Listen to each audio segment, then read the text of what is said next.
ഇപ്പൊ നമ്മൾ ഒരു ഫിലിമാണ് നമ്മുടെ മുന്നിൽ നിൽക്കുന്നത്. അപ്പൊ ശരിക്കും നമ്മൾ തിരിച്ചു പോയി ആ നമുക്ക് നെക്സ്റ്റ് ഫിലിം ആയിട്ടുകൂടിയില്ല.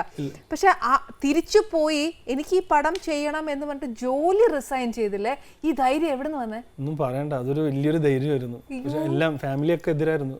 അവനിങ്ങനെ ഒരു ഉത്തരവാദിത്തം ഇല്ലാണ്ട് ജോലി റിസൈൻ ചെയ്യുന്നു, അവന് സിനിമയാണ് വലുതെന്നൊക്കെ പറഞ്ഞിട്ട് ഭയങ്കര പ്രഷർ ഉണ്ടായിരുന്നു.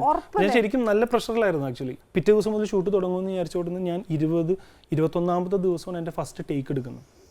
അപ്പോൾ ഞാൻ പറഞ്ഞ 25 ദിവസം ലീവിൻ്റെ ഇതിൽ ഓൾറെഡി 21 ദിവസത്തോളം ഒരു കണക്കിന് എക്സ്റ്റെൻഡ് ചെയ്ത് പോയി.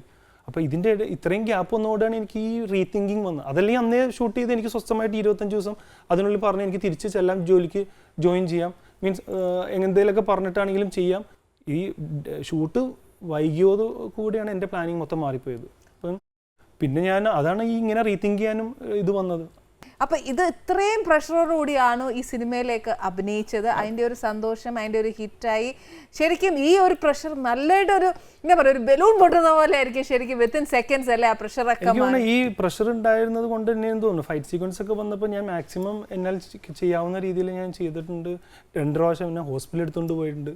അപ്പോൾ എൻ്റെ അടുത്ത് വന്നിട്ട് നാസിക പറഞ്ഞു, ഇത് നീ ജയനാവാൻ നോക്കണ്ട, കാരണം ഇത് ചെയ്ത് കഴിഞ്ഞിട്ട് നീ ഇല്ലാണ്ട് ഇത് എന്ത് കാണിച്ചിട്ട് എന്താ കാര്യം. അപ്പോൾ സേഫ് പറ്റാത്ത കേസ് ഉണ്ടെങ്കിൽ പറഞ്ഞാൽ മതി.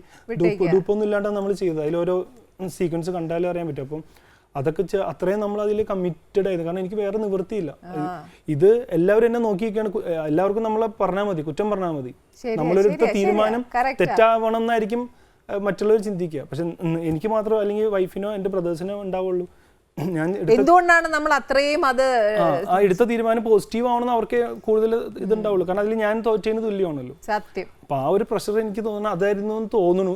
എന്നെ കൊണ്ട് ഈ ഒരു സിനിമ ഇത്രയും നന്നായിട്ട് ചെയ്യാൻ സാധിച്ചത് അതൊരു ദൈവം, ഞാനല്ല, പഠിച്ചവൻ തന്നെ എന്നെ കൊണ്ട് ചെയ്യിപ്പിച്ചാണെന്നാണ് ഞാൻ അത് റിവീൽ ചെയ്യുന്നത്. ബിഫോർ ആഫ്റ്റർ വന്ന ചേഞ്ച്, അത് പടം എന്തായാലും ഹിറ്റായി, സൂപ്പർ ഡൂപ്പർ ഹിറ്റായി.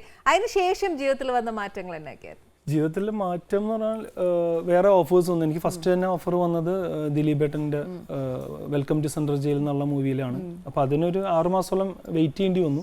പിന്നെ അതിൻ്റെ ഇടയിൽ വേറെ 1-2 മൂവീസ് വന്നപ്പം ഞാനിപ്പം റെഫർ ചെയ്യുമ്പോൾ പറയുന്ന റെഫറൻസ് എടുക്കുമ്പോൾ പറയും അത് വേണ്ട, എന്തായാലും ഇത് കഴിയട്ടെ, അങ്ങനെയുള്ള ഒരു, കാരണം അത്രയും ബിഗ് ബഡ്ജറ്റ് മൂവിയായിരുന്നു. അപ്പോൾ ഒരു 2-3 മൂവികളും അതിനുവേണ്ടി കളഞ്ഞു. ഓഫേഴ്സ് ഒരുപാട് വന്നിട്ടുണ്ട്. അതിനുശേഷമാണ് വെൽക്കം ടു സെൻട്രൽ ജയിൽ, ടിയാൻ, പിന്നെ റോൾ മോഡൽസ്, കുറെ മൂവീസ് ചെയ്തു. 1971. ഇപ്പൊ ഈ ഫിലിം ഇറങ്ങിയ സമയത്ത് മക്കളെയും കൂട്ടിയിട്ടും ഭാര്യയെ കൂട്ടിയിട്ടും ഒക്കെ തിയേറ്ററിൽ പോയത്. അന്നേരം അപ്പനെ കണ്ടപ്പോ മക്കളുടെയും പിന്നെ ഹസ്ബൻഡിനെ കാണുമ്പോൾ ഭാര്യയുടെയും ഒക്കെ ഒരു റിയാക്ഷൻ, കാരണം പ്ലീസ് നമ്മൾ നേരിട്ട് കാണുന്ന ഒരു വ്യക്തിയല്ലല്ലോ. മക്കൾക്ക് ഇഷ്യൂസ് ഉണ്ടായിരുന്നില്ല, കാരണം സിനിമ കാണുമ്പോൾ അവര് അത് സിനിമ എന്നുള്ള രീതി. പക്ഷെ എന്റെ മൂത്ത ബ്രദറിന്റെ കൊച്ച് എന്നെ ഇടിക്കണമെന്നത്, കൊച്ചാപ്പാൻ ഇടിക്കണമെന്ന് പറഞ്ഞുകൊണ്ട് കരച്ചിൽ തുടങ്ങി. അങ്ങനെയൊക്കെ ഒരു ഇതുണ്ടായിട്ടുണ്ട്. പിന്നെ വേറൊരു കേസ് എനിക്ക് തോന്നുന്നു ലുലുവിലാണെന്ന് തോന്നുന്നു. ലുലുവിൽ ഇതുപോലെ ആണ് ഞങ്ങൾ ഫസ്റ്റ് ഞാനും വൈഫും പിള്ളേരും കൂടി പോയത്. അപ്പോൾ ഇവർ സിനിമ കണ്ടു കഴിഞ്ഞിട്ട് അപ്പോൾ നമ്മൾ ആ അപ്പിയറൻസ് ആണല്ലോ രജിസ്റ്റർ ചെയ്യാൻ തുടങ്ങുമല്ലോ. അപ്പോൾ ഇവർ വന്നിങ്ങനെ ഓരോരുത്തർ വന്നിങ്ങനെ സെൽഫിയൊക്കെ എടുത്തിട്ട് ഇത് ചെയ്യുന്നുണ്ട്. അപ്പോൾ അവിടെ നിന്ന് ആരിങ്ങനെ പറഞ്ഞപ്പോൾ ആ വില്ലൻ എന്നുള്ള രീതിയിൽ, അപ്പോൾ അവിടെ നിന്ന് പയ്യൻ വിചാരിച്ച് ഞാൻ ശരിക്കും ബംഗാളിയാന്ന് വെച്ചിട്ട് അവൻ നല്ലൊരു സാമാന്യമുള്ളൊരു ചീത്ത പറഞ്ഞു. അപ്പൊ ഞാൻ പെട്ടെന്ന് കേട്ടപ്പോൾ ഞാൻ ദേഷ്യം വന്നു. ഞാൻ ഇടിക്കാൻ വേണ്ടിയുള്ള ഒരു മൂവ്മെന്റ് എടുത്തിയപ്പോൾ വേഗം വൈഫിന്റെ കൈ കയറി പിടിച്ചു.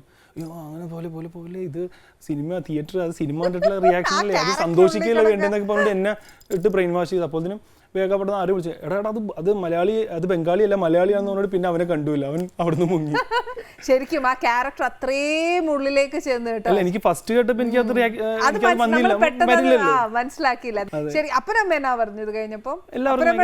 വീട്ടുകാരുടെ ഒക്കെ പ്രസന്റേഷൻ ഒരുപാട് ഉണ്ടായിരുന്നില്ലേ?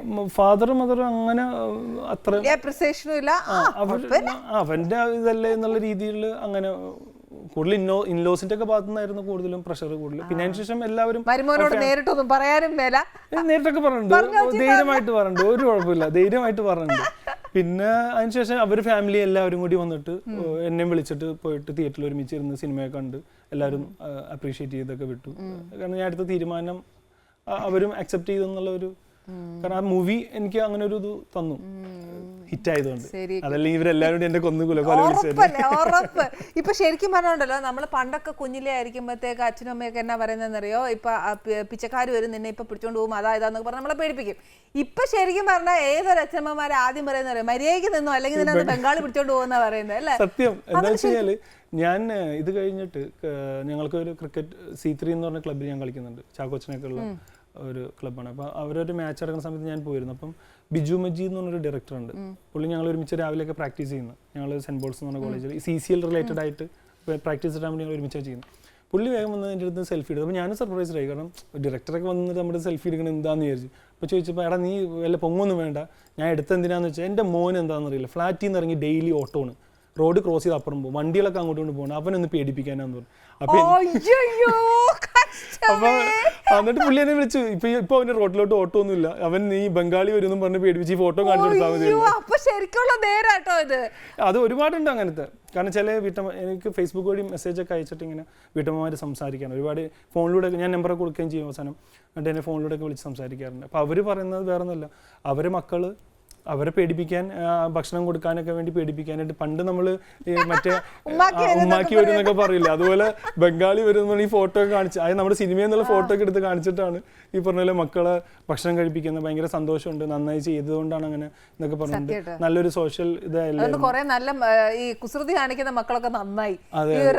എനിക്ക് ഏറ്റവും എനിക്ക് ഇത് വന്ന കേസ്, ഞങ്ങളവിടെ ഡീകാത്തലോൺ എന്ന് പറഞ്ഞ ഷോപ്പുണ്ട് നമ്മൾ ഈ സ്പോർട്സിൻ്റെ. അപ്പോൾ ഇടയ്ക്ക് കുട്ടികളായിട്ട് പോകും, അവർക്ക് അവിടെ കളിക്കാൻ എന്തെങ്കിലും സാധനങ്ങൾ പർച്ചേസ് ചെയ്യുക, അങ്ങനെയൊക്കെ.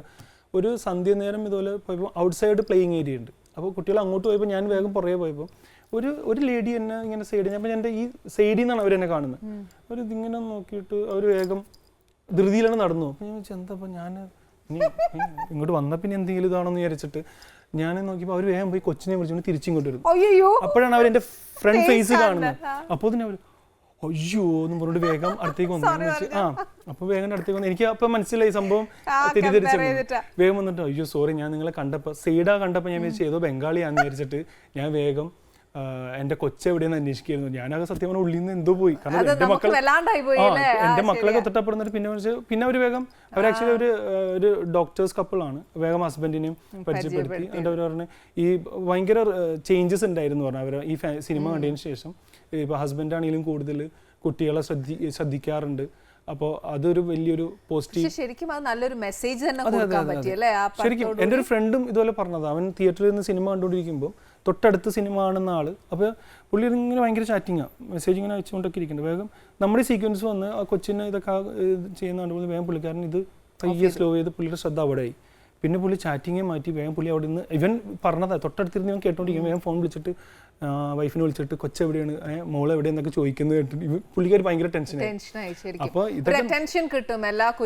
അപ്പൊ ഞാനപ്പോൾ എനിക്ക് ഇതൊക്കെ എല്ലാം കേൾക്കുമ്പോൾ നമുക്ക് വലിയ നമ്മളെടുത്ത എഫേർട്ടിന് ഒരു ഭയങ്കര സന്തോഷം. പക്ഷേ ഇതൊരു സോഷ്യൽ മെസ്സേജിലേക്ക് നമുക്ക് എന്നാൽ കഴിയുന്ന രീതിയിലേക്ക് വന്നല്ലോ എന്ന് ഓർത്തപ്പോൾ അതൊരു എന്തൊരു വലിയൊരു ഇത് കിട്ടുന്നേക്കാൾ വലിയൊരു കാര്യം, എന്തോ വലിയൊരു അവാർഡ് കിട്ടുന്നേക്കാൾ വലിയൊരു അപ്രീസിയേഷൻ ആണ് ശരിക്കും. കാര്യം എന്ന് വെച്ചാൽ നമ്മളിപ്പം കേരളയിലൊക്കെ ഏറ്റവും കൂടുതൽ അനുഭവിക്കുന്നതാണ് പിള്ളേരെ നിന്ന് നിപ്പിന് കാണാനില്ല എന്നും പറഞ്ഞല്ലേ. ഒരു അപ്പനും അമ്മയ്ക്ക് ഉണ്ടാവുന്ന വേദന എന്ന് പറയുന്നത് ചില്ലറയൊന്നുമല്ല. പിന്നെ ആ കുഞ്ഞുങ്ങളെ അന്വേഷിച്ച് പോവുക. ഇപ്പം ഈ ഒരു സിനിമ കണ്ടു കഴിയുമ്പോൾ തന്നെ നമുക്കൊരു അവയർനെസ് നമ്മുടെ മനസ്സിനകത്ത് തന്നെ വരും ഇല്ലേ. അയ്യോ നമ്മുടെ കുഞ്ഞുങ്ങളെ ഒന്ന് ശ്രദ്ധിക്കണമല്ലോ, അങ്ങനെ അങ്ങ് വിട്ടാലൊക്കെ. ഒന്നാമത്തെ കേസ് നമുക്ക് ശരിക്കും അറിയില്ല ഇതായിരുന്നു. പണ്ടൊക്കെ എൻ്റെ ഒരു വില്ലേജാണ്, അപ്പോൾ നമ്മൾ പണ്ടൊക്കെ എന്ന് പറഞ്ഞാൽ നമുക്ക് ആരൊക്കെയാണ് അവിടെ ഉള്ളത്, അടുത്ത അയൽവാസികൾ ആരാണ്, ഒരു 10 വീടോ 100 വീടോ അപ്പുറത്തുള്ളത് വരെ ആരാണെന്ന് നമുക്കറിയാം. ഇന്നിപ്പോൾ തൊട്ടപ്പുറത്തെ വീട്ടിൽ താമസിക്കുന്നവർ ആരാന്ന് പോലും അറിയാൻ പറ്റില്ല, കാരണം കൂടുതലും ഇതുപോലെ ബംഗാളീസും മറ്റുള്ള അന്യ സംസ്ഥാന ആളുകളാണ്. ഇപ്പോൾ നമുക്ക് ധൈര്യപ്പെട്ട്, ഇപ്പോൾ വൈഫാണെങ്കിൽ പറയും ധൈര്യപ്പെട്ട് കുട്ടികൾ ഇപ്പം മദ്രസ സ്കൂള് പിന്നെ വണ്ടിയിൽ പോയി വണ്ടിയിൽ വരുന്നു, മദ്രസ എന്ന് പറഞ്ഞാൽ നടന്നു വരുന്നു. അവിടുന്ന് പോയി തിരിച്ചു വരുമ്പോഴൊക്കെ ടെൻഷനാണ്. ഒരു 10 മിനിറ്റോ 5 മിനിറ്റോ വൈകി അപ്പം ടെൻഷനാണ്. കുട്ടികൾ എവിടെ, അതൊരു ശരിക്കും പറഞ്ഞാൽ ഭയങ്കര. ഞാനാണെങ്കിലും വിളിച്ച് ചോദിക്കും മക്കളെ എവിടെ എത്തിയോ.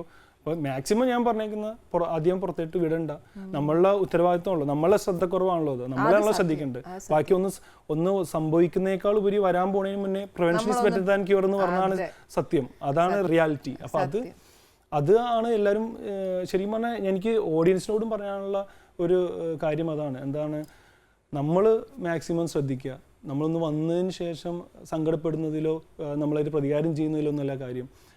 ഈ prevention is better than cure ശരിക്കും നമ്മളെല്ലാവരും നമ്മുടെ മനസ്സിൽ കരുതേണ്ട ഒരു കാര്യമാണ്. നമ്മൾ ശ്രദ്ധിച്ചാൽ കുറേ കാര്യങ്ങൾ നമുക്ക് അങ്ങനെ തന്നെ അവോയ്ഡ് ചെയ്യാൻ പറ്റും.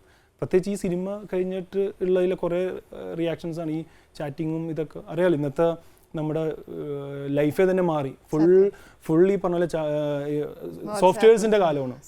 അപ്പം അത്രയും അഡ്വാൻസ്ഡ് ആയിട്ടാണ് നമ്മൾ പോയിക്കൊണ്ടിരിക്കുന്നത്. പക്ഷേ അതിൽ എനിക്ക് പറയാനുള്ളത് കുറച്ചു നേരം നമ്മൾ മക്കളിലേക്ക് നമ്മൾ മാറ്റി വെച്ച് കഴിഞ്ഞാൽ അതാ നമ്മുടെ ഉത്തരവാദിത്തമായിട്ട് തന്നെ കരുതിയിട്ട് അവരെ നമ്മളൊരു ലെവലിൽ എത്തിക്കുന്നത് വരെ നമ്മളുടെ ഉത്തരവാദിത്തമാണെന്നുള്ള രീതിയിൽ അവർക്ക് വേണ്ടിയിട്ട് ചെയ്യാൻ പറ്റുന്ന ഏറ്റവും നല്ലൊരു കാര്യം, എന്തൊക്കെ നമ്മൾ തിരക്കുണ്ടെങ്കിലും കുട്ടികൾക്ക് വേണ്ടി കുറച്ച് സമയം മാറ്റി വെച്ച് അവരിൽ നിന്ന് അവരോട് സംസാരിച്ച് അവരുടെ കാര്യങ്ങൾ അറിയുക. അവർക്ക് എന്തെങ്കിലും പറയാൻ പറ്റാത്ത കാര്യങ്ങളൊക്കെ ഉണ്ടെങ്കിൽ അത് ഏതെങ്കിലും രീതിയിൽ ഇപ്പോൾ വൈഫ് വഴിയാണെങ്കിലോ അല്ലെങ്കിൽ ചിലപ്പോൾ ഗ്രാൻഡ് മദേഴ്സിനോട് തുറന്ന് പറയാൻ പറ്റുന്നവരുണ്ടാവും, അവർ വഴിയാണെങ്കിലോ അതൊക്കെ റിവീൽ ചെയ്യിക്കുക, അതിനുവേണ്ടി സൊല്യൂഷൻ കണ്ടെത്താം. ഒന്ന് സംഭവിച്ചതിന് ശേഷം പിന്നെ നമ്മൾ ദുഃഖിതരാവുന്നതിനേക്കാൾ നല്ലതാണ് സംഭവിക്കാതിരിക്കട്ടെ എന്നും ഞാൻ ഈ ഒരു അവസരത്തിൽ പ്രാർത്ഥിക്കുകയാണ്.